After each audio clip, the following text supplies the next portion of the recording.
The day Annie Cooper walked into Nathan Hunter's kitchen without knocking was the same day she burned down half his barn, and he still could not find it in himself to be angry with her. It was the spring of 1878, and the town of Redemption, Texas sat like a sun-bleached bone on the edge of the hill country, where the cedar breaks rolled down into limestone creek beds, and the wind carried the smell of wildflowers and dust in equal measure. Redemption was not a big town, but it was the kind of town that knew its own business and everybody else's with equal enthusiasm.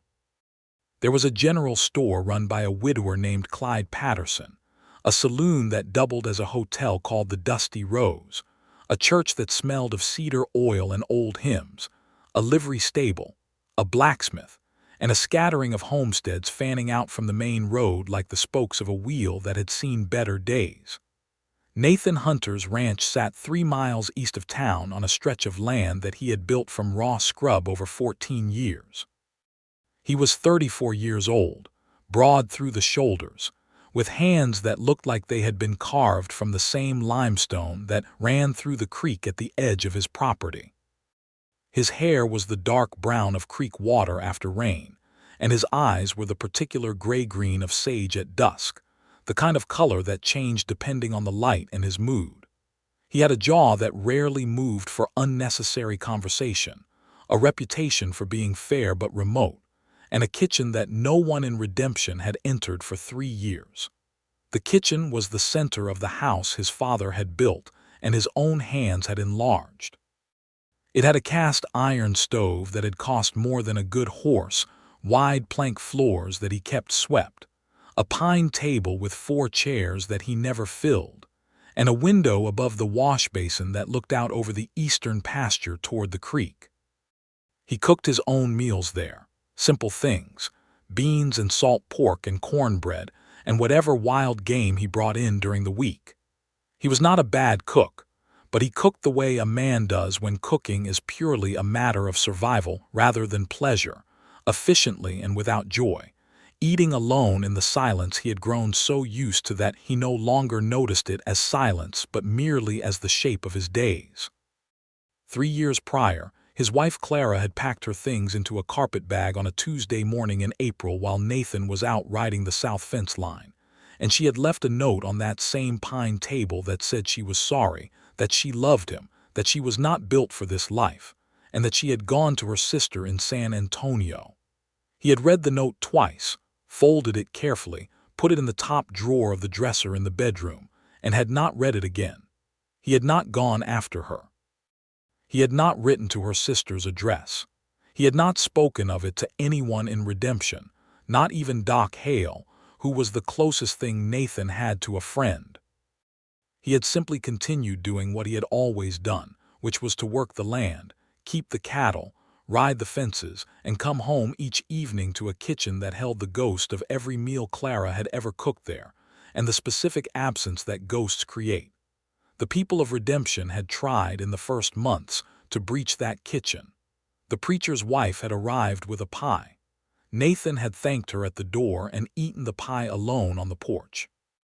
Old Mrs. Delgado from the neighboring homestead had sent her daughter with a pot of stew, which Nathan had received at the threshold and consumed with polite gratitude, never inviting her past the door. The women of the church had organized a casserole rotation for the first 2 weeks, and Nathan had accepted every dish at the front door with his hat in his hands, and a thank you that was genuine but firm as a closed gate. After a while, Redemption had understood, the way small towns eventually do, that Nathan Hunter's kitchen was not a place for anyone else. It was not grief, exactly, that people saw in him. It was something more like a man who had sealed off one room of himself and continued living adequately in the rest. Annie Cooper had not grown up in Redemption. She had grown up in Abilene, the oldest daughter of a surveyor who had gone broke twice, and a mother who had turned hardship into a kind of fierce domestic artistry. Annie was 26 years old, with dark red hair the color of new copper, freckles across her nose and cheekbones like a sprinkling of cinnamon, and green eyes that were sharper and warmer than most people expected when they first looked at her. She was 5 feet and 4 inches of a woman who had learned early that the world did not generally make room for you, and that you therefore had to make your own room, which she did with a kind of cheerful, implacable confidence that some people found charming and others found entirely too much. She had come to Redemption in March of 1878 to take up a position as the schoolteacher, the previous one having left suddenly to get married in New Mexico.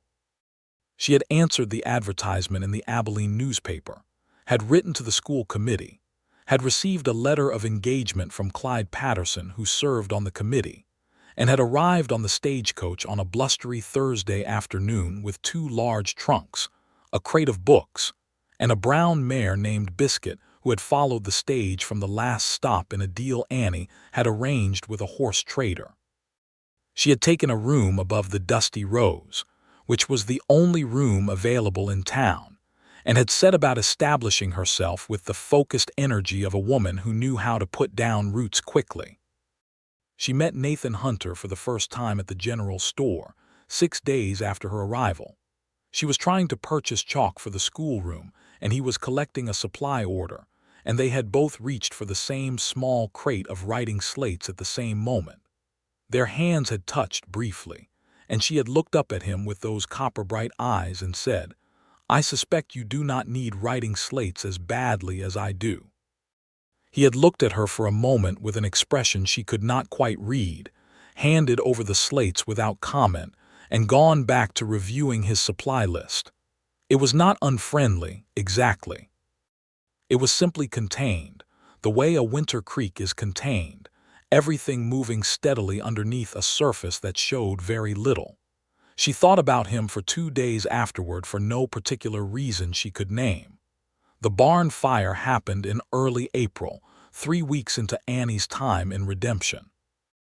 It was not her fault, in the sense that she had not intended it, but it was her fault in the sense that she had been the one who had ridden her mare Biscuit down the road from town and turned in at the Hunter property without any invitation, because she had been told by Doc Hale that Nathan Hunter had the finest cutting horses in the county, and she needed a horse recommendation for the school committee, who wanted to purchase a reliable animal for the school buggy.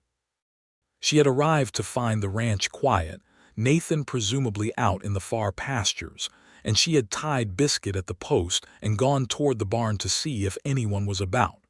The barn door had been open. She had gone inside. On one side of the barn there was a small forge area where Nathan shod his own horses, and on the bench beside it there had been a lamp that was still burning, though turned low, and beside the lamp there had been a pile of oily rags that someone, Nathan himself, had left too close to the heat. It had perhaps been a matter of time regardless.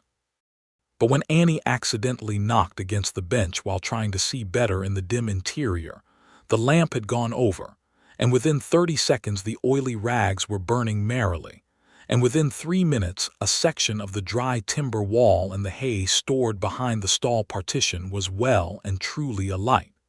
She had moved fast. She had pulled the 2 horses out of the near stalls, tied them at the far post beside Biscuit, grabbed 2 empty grain sacks from the floor, soaked them in the water trough outside, and beaten at the fire with the focused desperation of a woman who had spent her childhood watching her father lose things to bad luck, and was not about to add Nathan Hunter's barn to that accounting. She had gotten the fire mostly under control by the time Nathan came thundering in on his gray horse from the south pasture, having seen the smoke from half a mile off, and he had leaped down and joined her, the 2 of them working together wordlessly with wet sacking and shoveled dirt until the fire was out.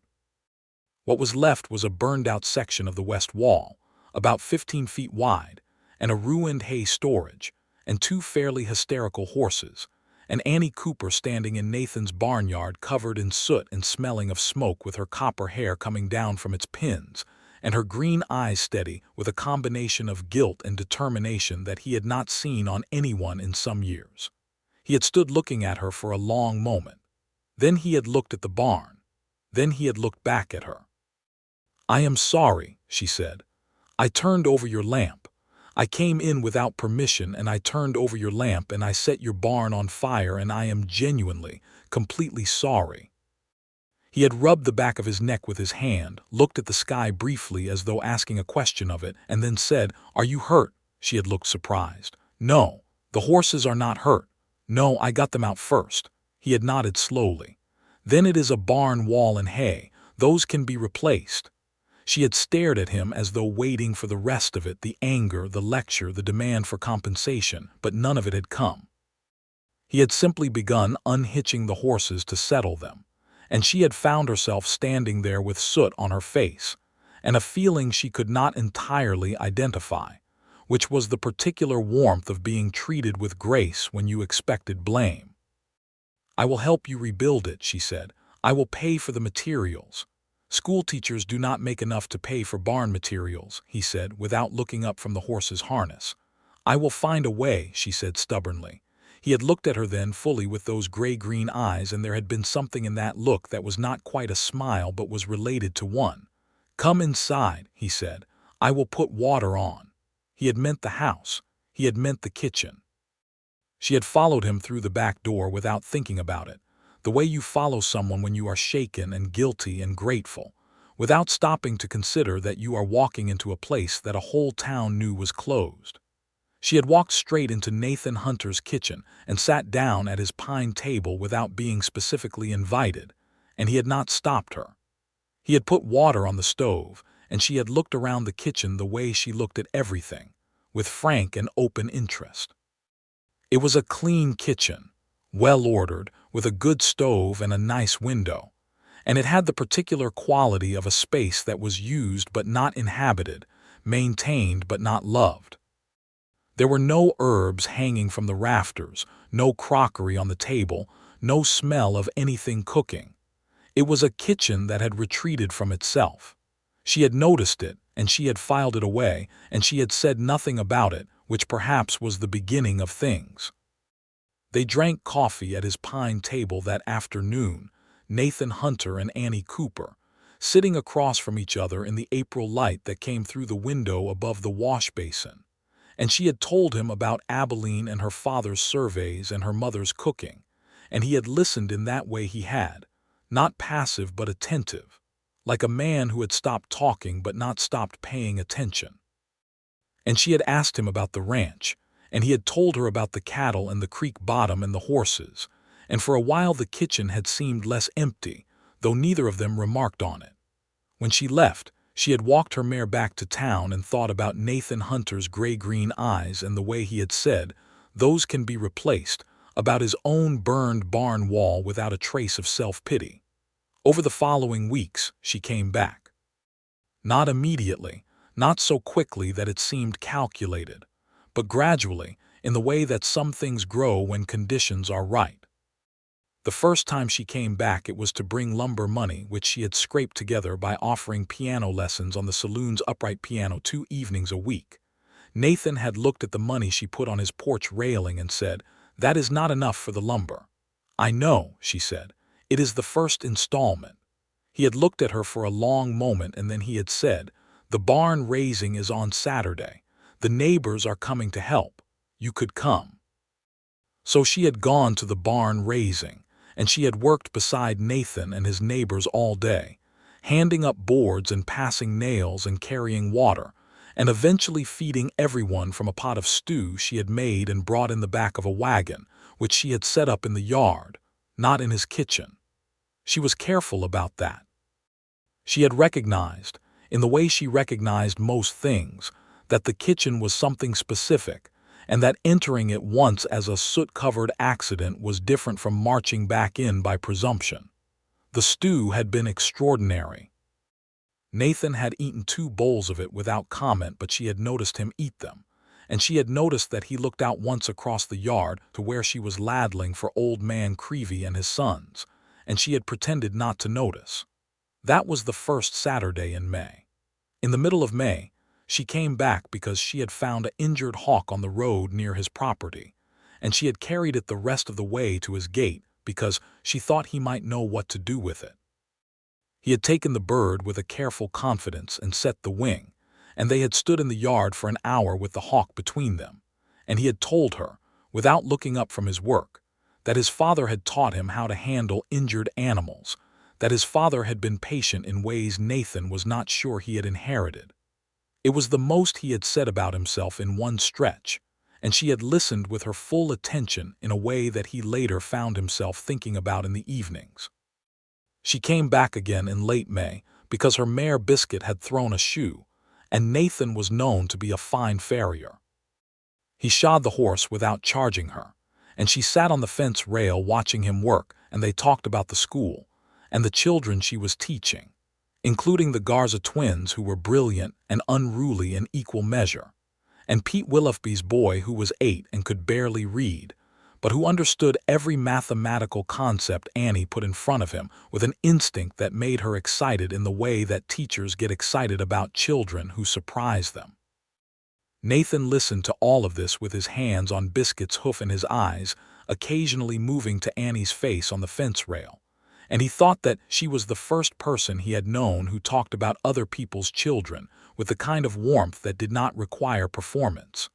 Then came June, and the summer heat settled over Redemption like a heavy quilt, and the creek dropped to a murmur, and the dust on the road rose in visible waves. On the second Saturday of June, Annie rode out to the ranch not for any errand but simply because she wanted to, and she was honest enough with herself to acknowledge that.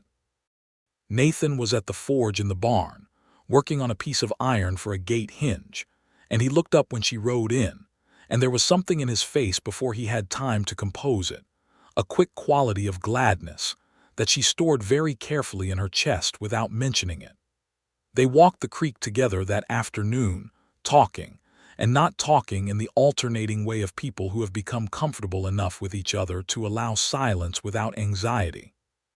The creek was low and the water was warm, and the cedar trees along the bank threw lacy shadow over the limestone, and the dragonflies were every color of the spectrum.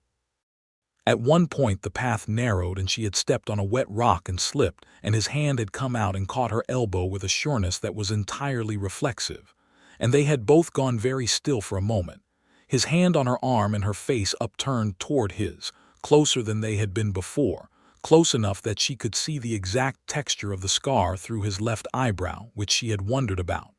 He had stepped back. She had righted herself. They had continued walking. But she felt the warmth of his hand on her elbow for the rest of the afternoon, and she thought about it riding home, and she was not at all surprised to find that she had been falling in love with Nathan Hunter for some time without naming it. The naming of it came at the Dusty Rose on a Friday evening in late June, when she was playing piano, and the saloon was full of cowboys and ranch hands from the surrounding area, and a man named Dale Cutter, who worked for the Reese Ranch south of town, had drunk enough whiskey to decide that he wanted to put his hands on Annie Cooper in a way that she had not invited.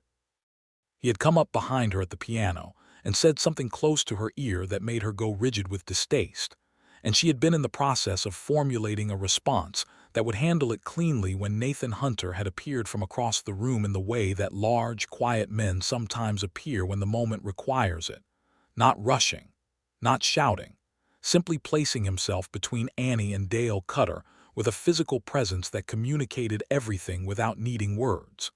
He had said, "Cutter, you are done here." Dale Cutter had looked at Nathan the way men look at other men when they are assessing the odds, and the odds had not looked good, and Dale had backed off with the surly dignity of a man preserving what face he could and left the saloon.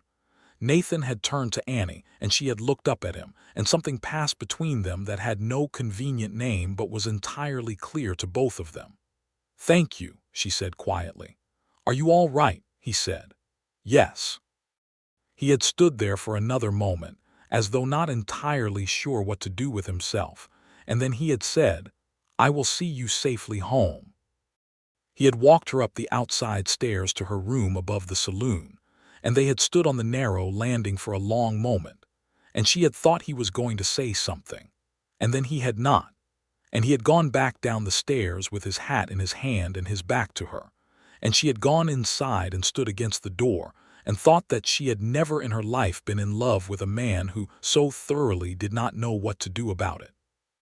She thought about this for 3 days, and on the fourth day, which was a Monday, she rode out to the Hunter Ranch in the early evening after school was dismissed, and she found Nathan at the fence near the barn, and she said, "I would like to cook you supper."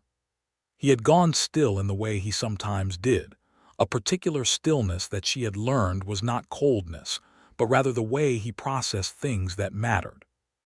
"Annie," he said, and her name in his mouth had that careful quality of something being handled with attention. "I know about the kitchen," she said. "The whole town knows about the kitchen. I am not asking to intrude on anything or presume anything. I am asking if you will let me cook you supper in your kitchen, and if you will sit at that table with me and eat it." He had looked at her for a long time with those gray-green eyes, and the evening light was gold and warm on the cedar trees, and the horses were moving in the pasture, and somewhere a mockingbird was going through its entire repertoire. "All right," he said. She had not brought ingredients, because she had trusted him to say yes, and she had stopped at the general store on her way out of town and bought what she needed. She had a cloth bag with flour and butter, and a good piece of pork shoulder and dried beans she had thought to soak the night before, and herbs from the small pot of them she kept on her windowsill above the dusty rose. She had walked into his kitchen for the second time in her life, and this time it was a full and deliberate thing, not an accident of fire and smoke, and she had set her bag on the counter and looked at his stove and his shelves and the window above the wash basin, and she had felt the weight of the room's history without knowing all of it, just feeling it the way you feel old grief in a place without needing to have been there for it. Nathan had sat at the pine table and watched her, and she was aware of his eyes tracking her movements with that concentrated attention, and she was aware too of something loosening very gradually in the room, the way you can feel a space exhale when something long held is beginning to release. She had cooked. She had made the braised pork shoulder with dried herbs and onion, and a pot of beans cooked low and slow with salt pork and garlic, and she had made cornbread from scratch in his cast iron skillet, and she had found a jar of peach preserves in his cupboard that she had opened and put on the table, and she had made a pot of strong coffee and poured it into 2 mugs and set them down, and it was the most completely she had occupied a space in some time. Nathan ate that meal with the focused attention of a man, experiencing something he had forgotten was possible. He ate steadily and without speaking for the first portion of it, and she let the silence be what it was, and then he looked up at her and said, "Where did you learn to cook like this?" "My mother," she said. She believed that cooking was a way of saying things you could not always say out loud. He was quiet for a moment, and then he said, "What were you saying tonight?" She met his eyes across the pine table in the warm lamplight and said, "That this kitchen deserves to smell like something good. And so does the man who lives in it." He looked at her for a long time, and she did not look away, and then he said, "Clara left 3 years ago," which was the first time he had said her name aloud to anyone in Redemption, and perhaps the first time to anyone at all since reading the note at this same table. "I know," Annie said quietly. "She was not built for this life," he said, and his voice was even, not bitter, which was somehow more affecting than bitterness would have been. "Were you built for it?" Annie asked. He looked at the question carefully. "I was built for the land," he said finally. "I was not sure I was built for the rest. The rest being people. The rest being," he said and paused, "allowing people in." Annie looked at him steadily. "You allowed me into your kitchen tonight." He looked down at his coffee mug, and something moved across his face, something quiet and significant. "Yes," he said, "I did." They washed up together after, standing at the wash basin, passing dishes back and forth in a comfortable silence that felt like something established rather than something new. And at one point, their hands were both in the same basin of water, and she felt the roughness of his knuckles against the back of her hand, and neither of them moved away. When she left that night, he walked her out to where Biscuit was tied, and he helped her up into the saddle and stood holding the bridle for a moment, looking up at her in the dark where her face was lit by the quarter moon and she could just make out the line of his jaw and the particular set of his mouth.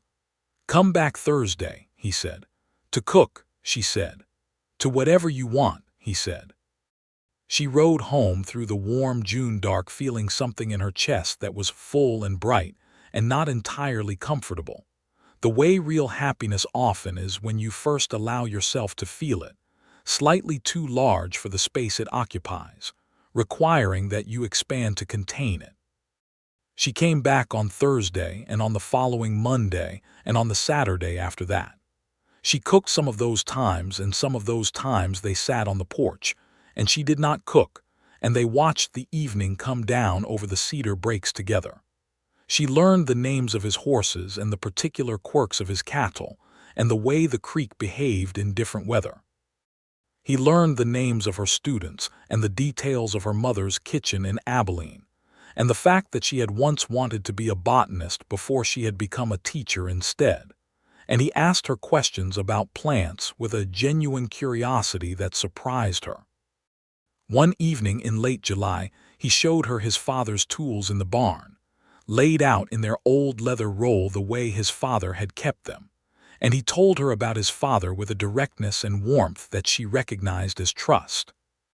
His father had built this ranch from nothing after the war, had worked it with Nathan beside him from the time Nathan was old enough to swing a hammer, had died of pneumonia in the winter of 1873, and left Nathan the land and the cattle and the tools and the careful dignity of a man who did the work without complaint.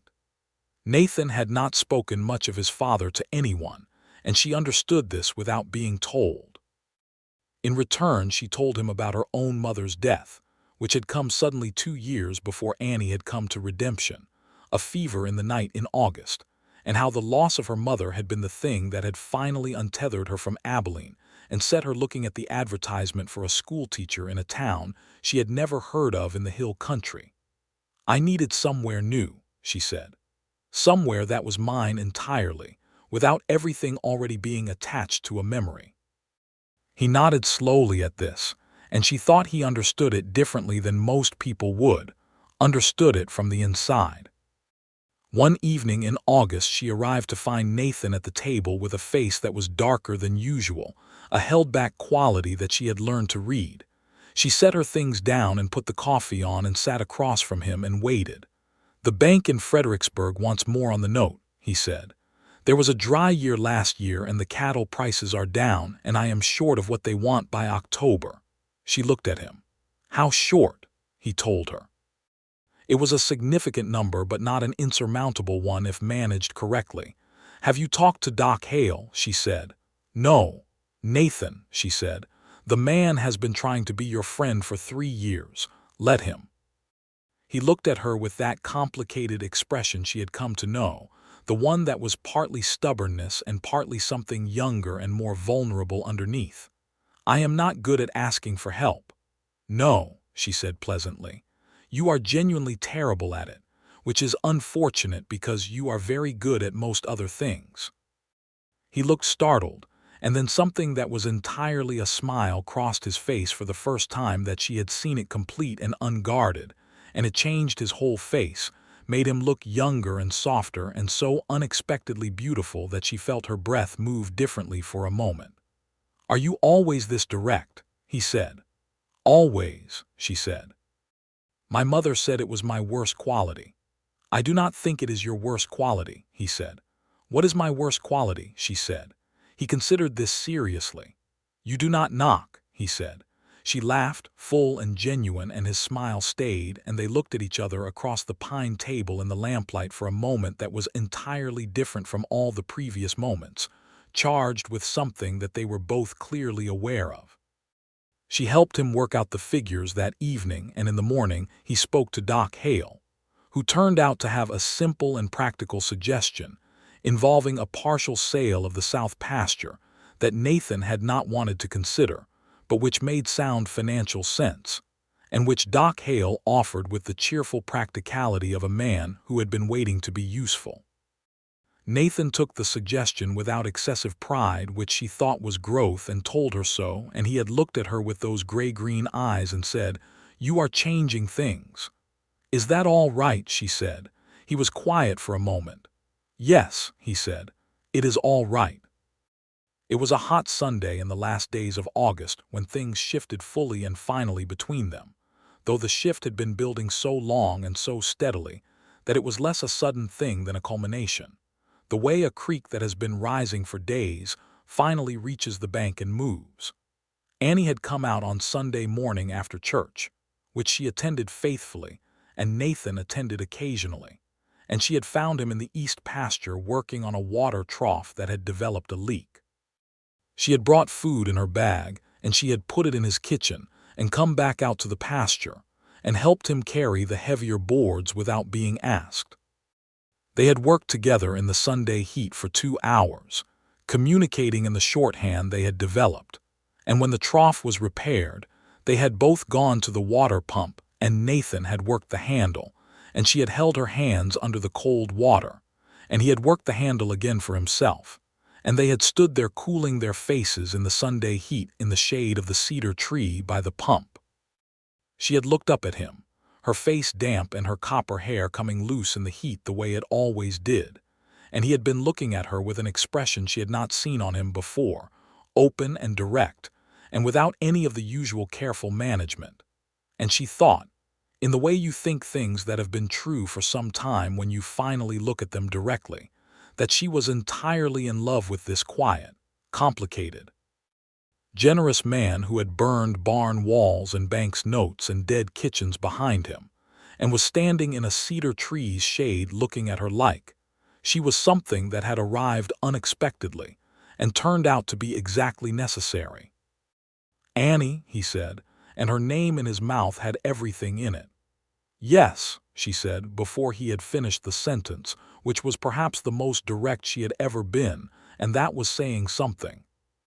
He laughed, surprised, and then he had reached out and taken her face in both his large, work-roughened hands and kissed her in the Sunday shade with the pump still dripping, and the horses in the pasture and the August cicadas going at full volume, and she kissed him back with the complete attention she gave to everything that mattered.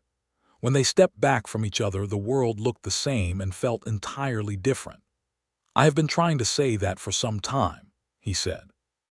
"I know," she said. "I have been very patient." He laughed again, that full, unguarded laugh that she intended to spend considerable effort provoking on a regular basis, and took her hand, and they walked back to the house together in the warm August air. Redemption. Texas noticed the change the way small towns notice everything, which is to say immediately and with considerable interest. Annie had always been known as the schoolteacher who rode out to the Hunter place, which people had registered with interest but attributed to various practical explanations, until it became clear that the practical explanations were not the primary ones. By September, there was a general consensus that Nathan Hunter and Annie Cooper were courting, which produced reactions across a spectrum from Doc Hale's barely concealed delight to Clyde Patterson's thoughtful approval to the ladies of the church's collective warmth to Dale Cutter's pointed absence from conversations on the subject.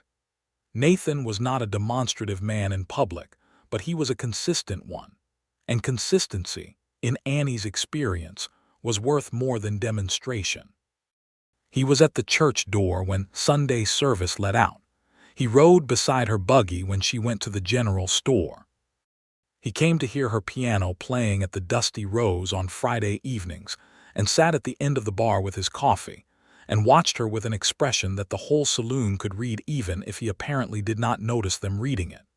She was at the ranch 4 or 5 evenings a week now, cooking in his kitchen with a freedom that grew each time she used it.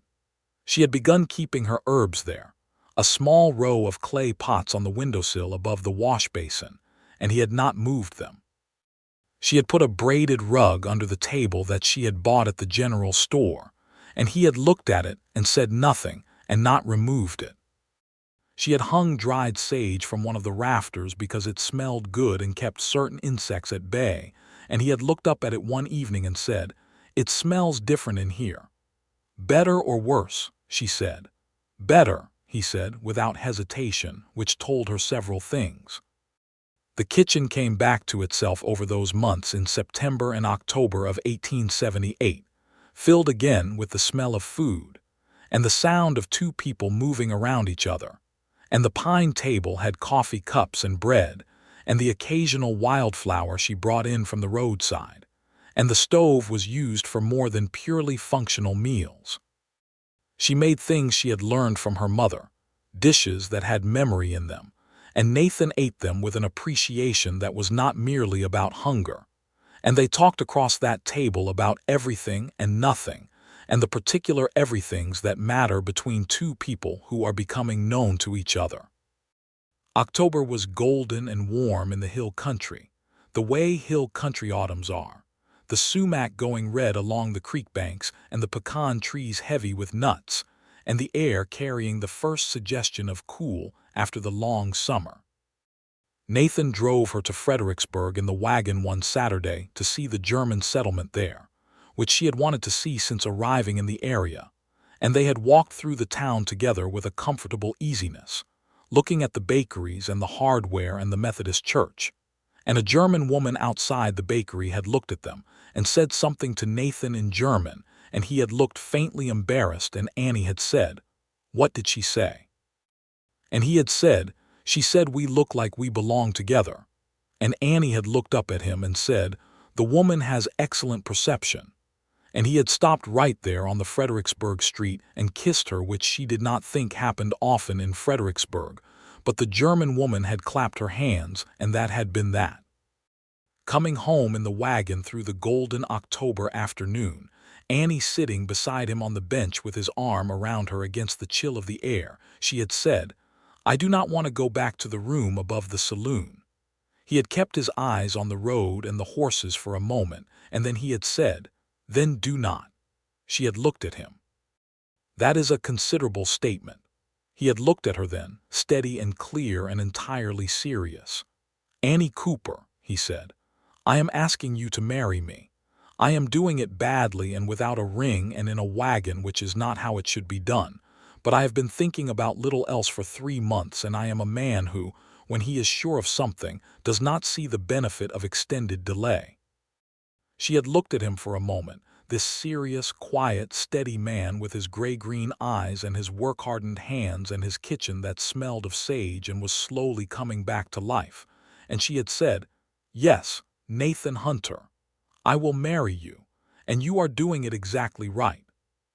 He had put his arm back around her, and they had ridden the rest of the way to Redemption in the golden October afternoon, with the horses stepping easy on the familiar road, and she had felt something settle in her chest that was not the anxious large happiness she had felt in the early summer, but something more substantial and permanent, the feeling of a thing arrived at, a place recognized as home.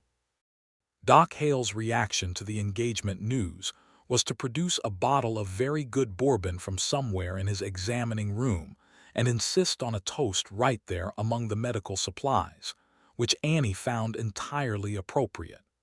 The church women began planning immediately. Clyde Patterson offered to order anything they needed from his catalog. Old man Creevy shook Nathan's hand with the vigor of a man who had been waiting for this development and said, "Good, good man, good woman, good," which was probably the longest speech Creevy had made in years. They were married on the first Saturday of November 1878, in the Redemption Church that smelled of cedar oil and old hymns, with the whole town present, and the cedar trees along the road gone rust and gold, and the air cold and bright. Annie wore her best dress, which was a deep green wool that matched the serious shade of her eyes, and Nathan wore his good suit and his good hat and stood at the front of the church with the expression of a man who is doing the most important thing he has ever done and knows it fully. Doc Hale stood up with him. The preacher's wife played the hymn. Annie walked down the aisle with the Garza twins flanking her as an impromptu honor guard because she had not the heart to tell them no, and the congregation laughed with affection at the twins, and Annie laughed too, And Nathan looked at her laughing, and his whole face was open and certain, and without any of the old careful management. The vows they made were the old ones, the words worn smooth by generations of use, and Nathan said them in his quiet, deliberate voice, looking at Annie's face throughout with a directness that made half the women in the church produce handkerchiefs, and Annie said them back looking steadily up at him. And when the preacher pronounced them married, Nathan kissed her with a warmth and completeness that made the other half of the church produce handkerchiefs. And Doc Hale was heard to say quietly, "Finally," which caused enough people around him to hear it that the church burst into general laughter. There was a party in the churchyard in the November afternoon, with tables and food, and the saloon providing its upright piano moved outside for the occasion. And Annie played while she was not being required elsewhere, and Nathan danced with her once slowly, which no one in Redemption had ever seen him do, and which caused considerable comment. He was not an experienced dancer, but he was careful with it and with her, and she pressed her cheek against his shoulder, and felt the solidity of him and the warmth, and thought about how the world could change so completely between one spring and one November. They drove home to the ranch that evening together, Nathan and Annie Hunter, through the cold November dark, and the house was lit from inside where Doc Hale's wife had gone ahead and built up the fire and left food on the stove. And when they came in through the back door into the kitchen, the room was warm and smell of food, and the herbs on the windowsill and the sage hanging from the rafter, and Nathan stood in his kitchen looking at it, and Annie stood beside him looking at it. And the thing that had been missing from this room for 3 years was so completely present now that it was palpable, the way returned warmth is palpable after cold.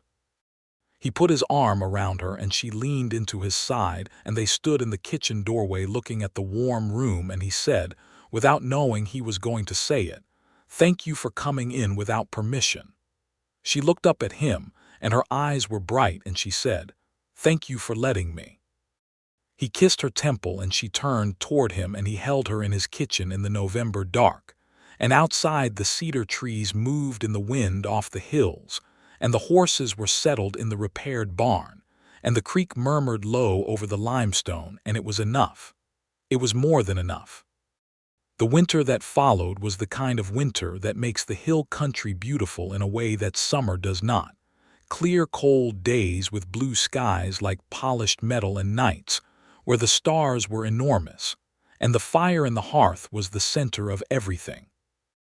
Annie had moved her things from above the dusty rows to the ranch in a process that took 3 trips and produced considerable help from various people in town, her books filling the shelves in the front room, her extra clothes in the wardrobe Nathan had cleared for her, her copper pots hanging in the kitchen beside his, her clay pots of herbs arranged along the windowsill in a proper row.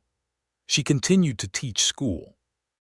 Nathan had not asked her to stop, and she had not offered to, and this had been a brief unspoken negotiation that resolved itself correctly when he had said one morning over breakfast, "Those Garza twins will be unmanageable if you leave them," and she had looked at him with considerable warmth and said, "Yes, they will."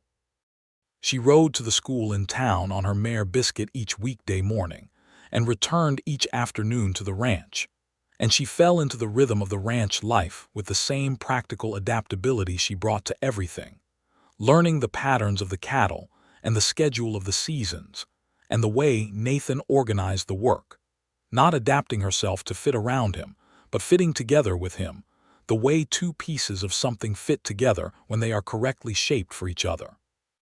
She learned from him how to read weather in the sky, and how to check a horse's feet properly, and how to manage a cattle drive to market, standing at the fence watching the hands work and asking questions.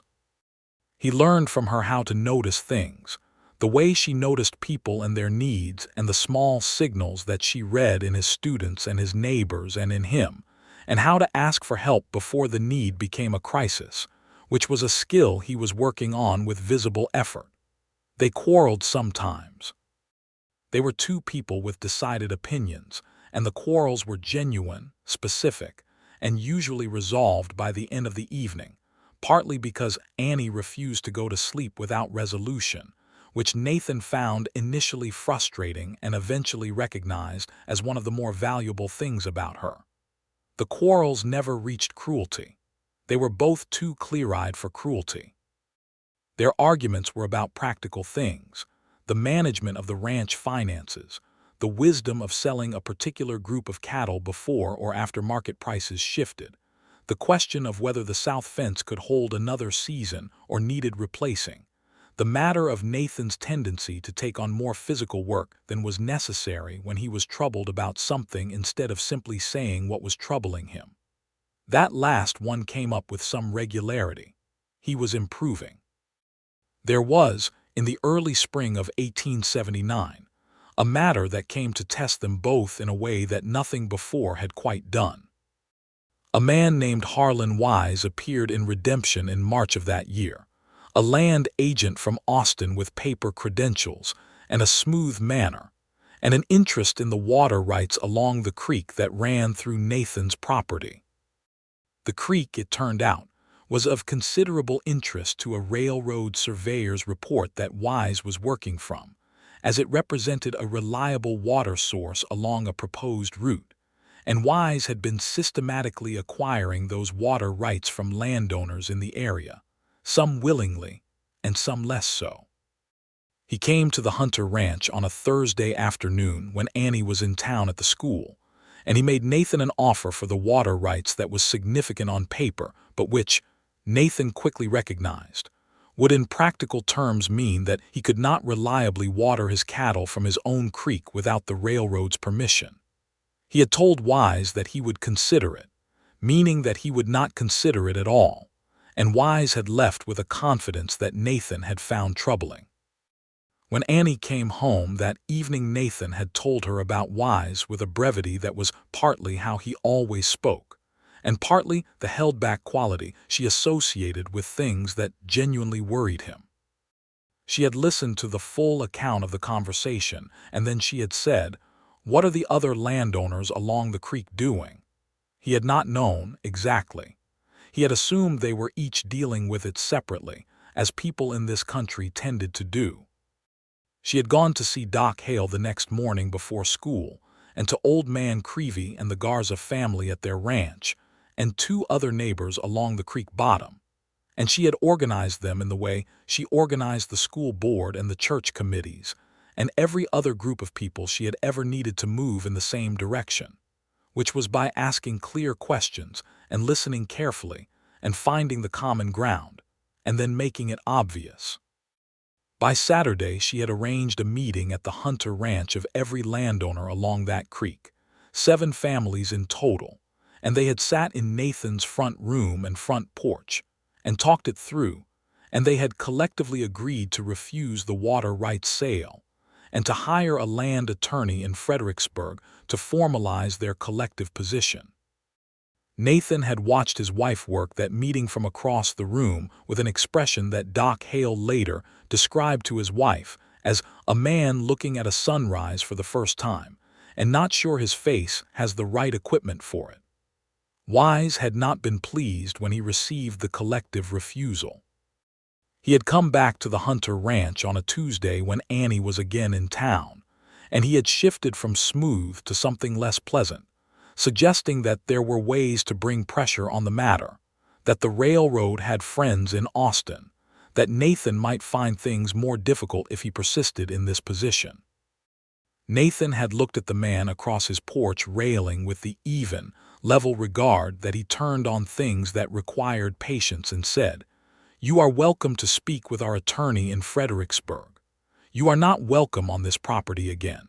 And he had waited with a stillness and a physical presence until Wise had mounted his horse and left.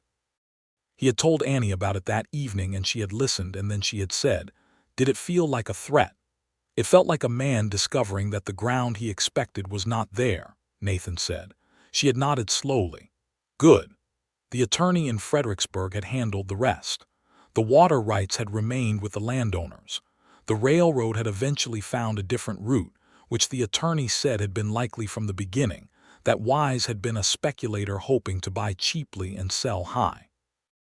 The whole matter had resolved itself by May and left behind it a particular thing, which was that the 7 families along the creek had become something they had not quite been before, which was neighbors in the full sense of the word, people who would show up for each other. Annie had said, on the evening that they received the attorney's final letter, "Your father would have liked to see that." Nathan had looked at her, and the expression on his face was the complicated open one that meant she had reached something true, and he had said, yes, he would have. Summer came back to the hill country, and with it, a particular development that Annie had been suspecting for several weeks and confirmed in June with Doc Hale's assistance. She had come home from the ranch to where Nathan was working at the forge, and she had waited for him to finish what he was doing and look up at her. And then she had said, "We are going to need a 4th chair at the table." He had stood very still for a moment, and then he had set down the piece of iron he was working and come to her in the way he moved when something mattered completely, without hurry but with total attention, and taken both her hands in his and looked at her face with those gray-green eyes that were the exact color of sage at dusk. "When?" he said. "January," she said. "Doc Hale says January." He had looked at her for a long moment, and something moved across his face that she had not seen there before, something that was past happiness and into something more fundamental, and then he had held her carefully against him in the evening light with his hand spread wide against her back, and his face in her hair, and she had felt his chest move with the depth of his breath. "A 4th chair," he said quietly. "A 4th chair," she confirmed against his shoulder. He had built the chair himself, over the months of her pregnancy, in the evenings in the barn with the lamp burning. He built it small and careful and strong, with a piece of the cedar from the creek bottom that he had been saving without knowing quite why, and he smoothed it until there was no roughness anywhere a small hand might find, and he fit the joints with the careful precision his father had taught him. And Annie had come to the barn some evenings and sat on the stool watching him work and talking, and sometimes not talking. And the lamp threw warm light over his hands and the wood, and she had thought that this was one of the finest things she had ever seen. A man building something for a child not yet born with the same care he gave to everything that mattered. She finished the school term in November and handed the class over to a young woman from Fredericksburg, who the school committee had found. A very capable girl named Miss Roth, who took to the Garza twins with the same resigned affection that Annie had always had for them. And Annie had promised the children she would see them in the spring, which satisfied them enough to let her go without a formal revolt. The baby came in January of 1879, in the cold and the dark of a hill country winter, with Doc Hale in attendance and Hale's wife, and the preacher's wife standing ready with their years of combined experience, and Nathan in the kitchen because Doc Hale had put him firmly there, and because the kitchen was the room where things had started between them and he found it the right place to be, pacing and not pacing, making coffee he did not drink, listening to the sounds from the bedroom until finally there was the sound of a new voice in the world, thin and furious and entirely alive. Doc Hale had come to the kitchen door and said, "You have a son, Nathan." Nathan had stood still for a moment with his hands on the back of the pine chair where Annie always sat, and then he had gone through to the bedroom where Annie was exhausted and luminous against the pillow with a small person in the crook of her arm, wrapped in the blanket the church women had made, and Nathan had sat on the edge of the bed and looked at his wife and his son, and Annie had looked up at him and said, "He has your eyes." He had looked at the baby's face, small and red and astonishing, and the baby had opened those eyes, which were the uncertain gray-blue of all newborn eyes that might resolve into anything, and Nathan had looked at Annie and said, "They might be yours." "They might be both," she said. He had taken the small bundle from her carefully, held it against his chest the way you hold something both precious and improbable, and looked down at the face of his son with an expression that Annie would remember for the rest of her life, the complete unmanaged openness of a man whose last guard had come entirely down. "Thomas," he said, "after my father, She had been hoping for that. "Thomas Hunter," she said. "Hello, Thomas." Spring came to Redemption that year with the bluebonnets and the Indian paintbrush coming up thick along the road, and the creek running clear and full after a good winter rain. And Annie walked the yard in the April light with Thomas on her hip, and thought about the year that had passed since she had first ridden down this road without an invitation, and set a barn on fire, and walked into a kitchen that had been closed against the world. She had been thinking about going back to the school in the fall. Doc Hale's wife had offered to look after Thomas on the days Annie taught, which was a generous offer that Annie was seriously considering. She had talked about it with Nathan over supper one evening, laying out the practical considerations with her usual clarity, and Nathan had listened and then said, "If you want to go back to the school, you should go back to the school. You would not mind the arrangement," she said. "I would not mind anything that is right for you," he said, which was such a Nathan Hunter thing to say, direct and entirely sincere, that she had reached across the pine table and taken his hand and squeezed it, and he had turned his hand and held hers. She did go back to the school that fall, and the arrangement worked as well as they had hoped, and the Garza twins greeted her return with a celebration that involved a hand-drawn banner, and an enthusiasm that would have been flattering if it had not also involved them releasing a grass snake in the schoolroom to welcome the occasion, which was a Garza twin logic that Annie accepted as a form of affection. Thomas Hunter grew from a winter baby into a spring child into a summer boy with his father's gray-green eyes, as it turned out. Those eyes resolved entirely, and his mother's copper-red hair, and a temperament that combined Annie's direct curiosity with Nathan's quiet steadiness in a way that made Doc Hale say regularly that the boy was going to be either a judge or a minister or possibly a horse trader, depending on how things went.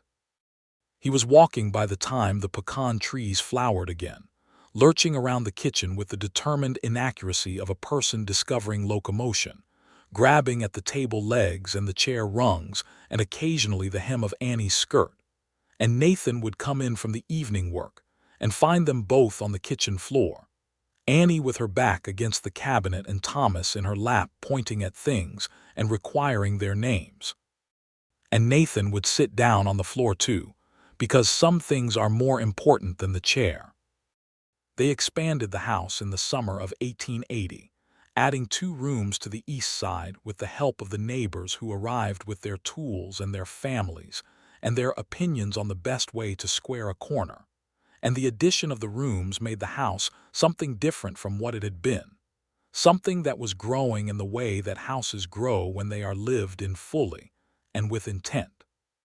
In the late summer of 1880, on an evening when the heat had finally broken and the air from the hills was cool and cedar-scented, Nathan and Annie sat on the porch after Thomas was put to bed, the way they often did, in the 2 chairs that faced the yard and the cedar breaks beyond it. The stars were out in the quantities that only exist when you are far from any city, the Milky Way a visible river across the sky, and the mockingbird was going through its night repertoire from somewhere in the oak tree. Nathan had his coffee and she had hers, and his hand was on the arm of the chair, and her hand was beside his, and their fingers were loosely linked in the easy way of people who have spent enough time together that touching has become as natural as breathing. She said, "I think I would like another child." He turned to look at her, and his face in the porch dark was the open and complete face she had come to know as completely as she knew her own, the one without the careful management, the one he saved for things and people that mattered entirely. "Would you?" he said. "I think so," she said. "Thomas needs someone to argue with." "He has the Garza twins for that," Nathan said. She laughed quietly. "The Garza twins are a bit much to take home." He was quiet for a moment, and then he said, "A daughter." "Maybe," she said, "or another son." "Either," he said, "both eventually." She leaned her head against the side of his chair, and he moved his hand to her hair, and they sat in the comfortable enormity of that companionable quiet, watching the stars over the cedar breaks, listening to the mockingbird work through its whole catalog of stolen songs. By October of 1880 she was expecting again, which Doc Hale confirmed with the same cheerful practicality he brought to everything. And Nathan built a second small chair in the evenings in the barn with the lamp burning, and Annie came to watch and to talk, and the cedar shavings curled to the barn floor, and the second chair, when it was finished, was set beside the first at the pine table where it had always had a place waiting. Redemption, Texas grew in those years, as Texas towns did in the late 1870s and into the 1880s, with new families arriving and a second general store opening, and the church being expanded, and a small school building being properly built in 1881, replacing the old room Annie had started in. She was at the center of that effort, raising the money and organizing the build, and selecting the books for the proper library that went into one room of it, arguing the school committee for a bigger budget with a cheerful persistence that usually got her what she needed because she was very hard to say no to when she put her full attention on a thing. Nathan was on the town council by 1881, which he had not sought but which had been presented to him by Clyde Patterson and Doc Hale together as a thing that needed to happen, and he had accepted it with the same practical directness he brought to everything, and served with the kind of quiet competence that made people feel safe without always knowing quite why. Their daughter was born in the summer of 1881 in July in the heat, and she was red-haired and furious and entirely decided from her first moment. And Thomas, who was 2.5, was brought in to see her with the formal seriousness of a child receiving important information, and he had looked at his sister in Annie's arms and said, "She is very small," and Annie had said, "She is," and Thomas had said, "Will she get bigger?" And Nathan had said, "Considerably," and Thomas had nodded as though this was satisfactory, and had gone back to the kitchen to supervise Doc Hale's wife, who was making biscuits. They named her Clara Rose Hunter, and when Annie had said the name, Nathan had looked at her with a stillness and a depth that she had understood without explanation. Clara was the name of a woman who had left, but it was also a name that carried with it Nathan's own history, the part of his past that he had made his peace with, not erased but set down, and to give it to a daughter who was the opposite of absence seemed to Annie to be the right kind of reclamation. He had taken her hand when she said it and held it for a moment and said, "Yes," in the way that meant more than the single syllable. The years settled around them in the way that good years do, made not of extraordinary events, but of the accumulated weight of ordinary ones. The seasons turning over the hill country, the children growing, the ranch prospering in good years and holding in hard ones, the kitchen always warm and smelling of something cooking, the pine table always occupied at mealtimes with the noise and the reach and the argument and the laughter of a family in full operation. Annie continued to teach. She had a quality that made it impossible for her to stop, the same quality that made her come in through doors without knocking and put her hand under a hawk's injured wing and cook for a man in a closed kitchen, which was the quality of believing that things could be better than they found them, and that she was in a position to help with that.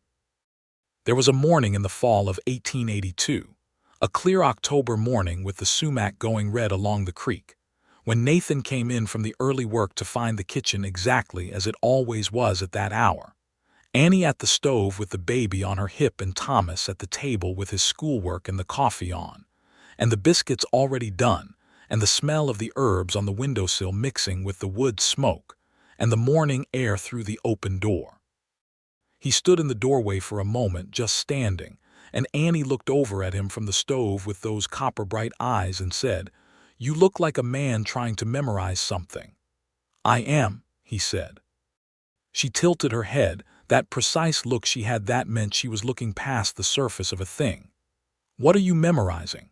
He looked at the kitchen, the herbs and the rug under the table and the row of copper pots and the braided rug and his son at the table and his daughter on his wife's hip and his wife at his stove, with the morning light coming through the window above the wash basin over her copper hair, and he said, "This." She looked at him steadily and warmly, and with everything she had ever felt for him right there in her face, the way she had never been able to keep it hidden and had stopped trying some time back, and she said, "Nathan Hunter, come and have your breakfast." He came into the kitchen and sat at the pine table, and Thomas immediately required his opinion on a mathematical problem, and Clara reached for his hat, which he allowed her to take, and Annie set a plate in front of him, and their hands touched on the table, and she kept her hand there a moment against his, and the morning light came through the window, and the coffee was strong and hot, and the biscuits were exactly right. There was a letter that came in the spring of 1883, addressed to Nathan in a hand he recognized, though he had not seen it in 5 years. He had held it for a moment before opening it, and Annie had been at the school when it arrived, and he had set it on the table and gone about his work, and when she came home that evening it was still there, and she had seen it and known from the handwriting and the postmark what it was without needing to be told. She had said nothing. She had put supper on and gotten the children settled, and when the house was quieter she had sat across from him at the pine table and put her coffee cup between her hands and looked at him. "Have you read it?" she said. "No," he said. "You do not have to," she said. He looked at her, and then he reached out and opened the letter and read it, and she watched his face while he read it, not intrusively but attentively, ready for whatever the reading brought. Clara had written to say she was well, that she had married a man in San Antonio, that she had heard he had married too, and she was glad for it, that she hoped he could forgive her fully in the way she believed he deserved to forgive himself for whatever he had told himself in the years after she left. It was a letter written with honesty and without drama, the letter of a woman who had understood clearly what she had done and why, and was attempting to close it with grace. He folded the letter when he was done and set it on the table between them. Annie waited. "She is well," he said. "Good," Annie said. "She is glad we married," he said. "So am I," Annie said.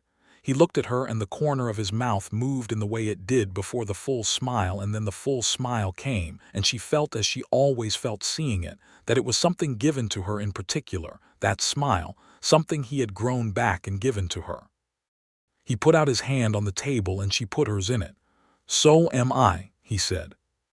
He burned the letter in the hearth that evening, not out of anger but out of completion, the way you burn old paper when the accounting is done. And Annie sat in the chair beside the fire and watched the paper go and thought that some closings are as important as openings, and that knowing the difference is the work of a life. Thomas Hunter turned 5 in January of 1884, and was by then attending his mother's school with the gravity of a child who understands that his mother's rules apply to him with particular exactness. He was a solemn, curious child who had his father's way with animals and his mother's way with questions, and he spent considerable time at his father's side learning the ranch in the way Nathan had learned it from his own father. And Nathan taught him with a patience he had not known he had until he needed it, which is how fathers often discover themselves. Clara Rose Hunter turned 2.5 that same year, and was already an entirely determined force of nature, with opinions about everything from which dress she would wear to which horse she preferred to sit on. And Nathan handled her opinions with the same quiet gravity he brought to all serious negotiations, and Annie handled them with the barely concealed delight of a woman who recognized a kindred spirit. In the fall of 1884, Annie told Nathan over breakfast that she thought the family was complete, that 3 felt like the right number, and Nathan had looked at her across the table and said, "I thought you said 2. "I changed my mind," she said. He had looked at her with genuine puzzlement. 3. She had looked back at him with the composure of a woman who knew something he did not. "Doc Hale says February," she said. He had stared at her for a full 5 seconds, and then he had started to laugh, the full unguarded laugh, and she had laughed with him, and Thomas had looked up from his breakfast with the philosophical resignation of a child, accepting the news that his position was being further complicated. Nathan went to the barn that evening and started a 3rd small chair.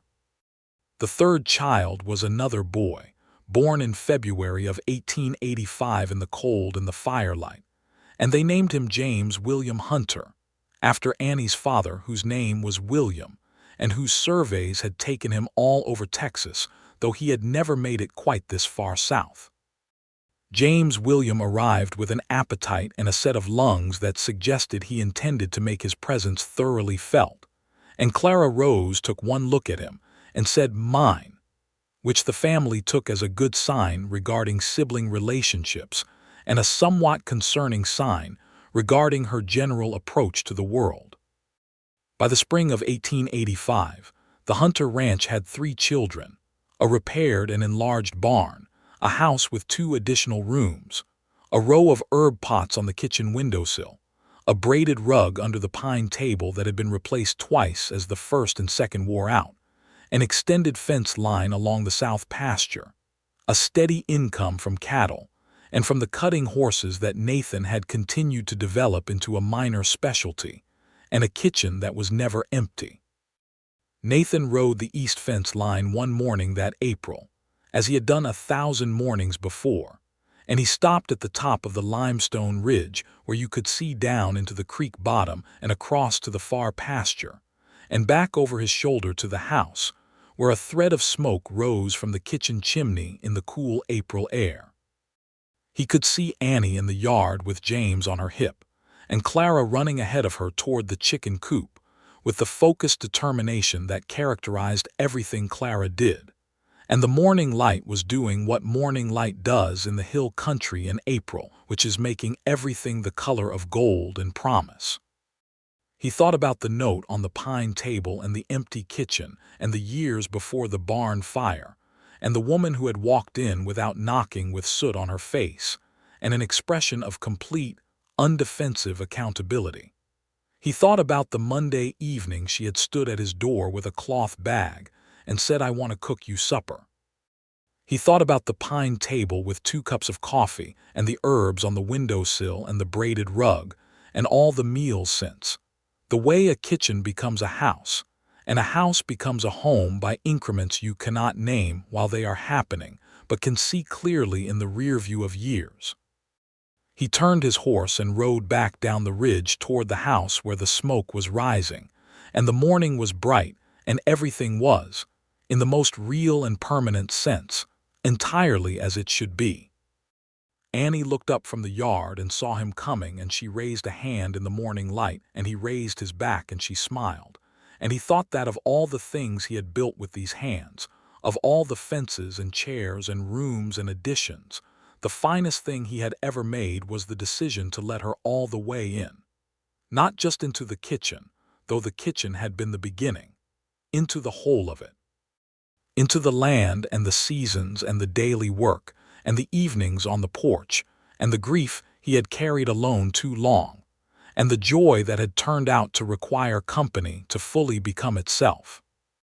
He rode through the gate and dismounted, and Thomas came running from behind the barn where he had been assisting in some capacity that appeared to involve considerable mud, and Nathan caught him under the arms and swung him up, and Thomas said, "I was helping Jeb with the water trough," which explained the mud if not entirely the extent of it, and Nathan set him on his feet and said, "Go tell your mother you need cleaning up," and Thomas went. Annie came across the yard to him with James on her hip and her copper hair bright in the April sun and her green eyes direct and warm and entirely herself, and she said, "You have that look on your face." "What look?" he said. "The memorizing look," she said. He took her face in one hand and kissed her properly there in the April yard with his muddy son disappearing, toward the house and his daughter somewhere terrorizing the chickens and his youngest making the considered sounds of a baby regarding the world with interest. And she kissed him back with her whole self the way she did everything, completely and without reservation. And when they stepped back from each other she was smiling and so was he. "Come inside," she said. "Breakfast is keeping warm." He followed her through the back door into the kitchen, where the stove was warm and the herbs on the windowsill were green, and the 3 small chairs were at the table, and the coffee was on, and the morning light came through the window above the wash basin over everything, over the copper pots and the braided rug and the clay pots and the pine table that had started all of it. And Nathan Hunter sat down in his chair in his kitchen, and his wife put a plate in front of him, and his children came through the door one after another with the noise and the need and the tremendous, uncontainable life of them. And it was, by any accounting that mattered, exactly everything. Outside, the cedar trees moved in the April wind off the hills, and the creek ran clear over the limestone, and the bluebonnets were coming up thick along the road, and the mockingbird in the oak tree was going through its endless borrowed songs. And redemption, Texas went about its business in the morning light of 1885, the horses stepping easy on the familiar road, the smoke rising from the chimneys, the town living in the way that places live when the people in them are living well. And in the kitchen of the Hunter Ranch, at a pine table with 4 chairs and 3 small ones, a family ate breakfast in the warm and lasting ordinary miracle of a home that had been built not from lumber and stone alone, but from a choice made at a kitchen door, the choice to let someone in when the walls had been up long enough, the choice to begin again in the full knowledge that beginning again is the most courageous thing a person can do. And that sometimes all it takes to start is a woman walking in without permission and a man who, when it came to it, was glad she had.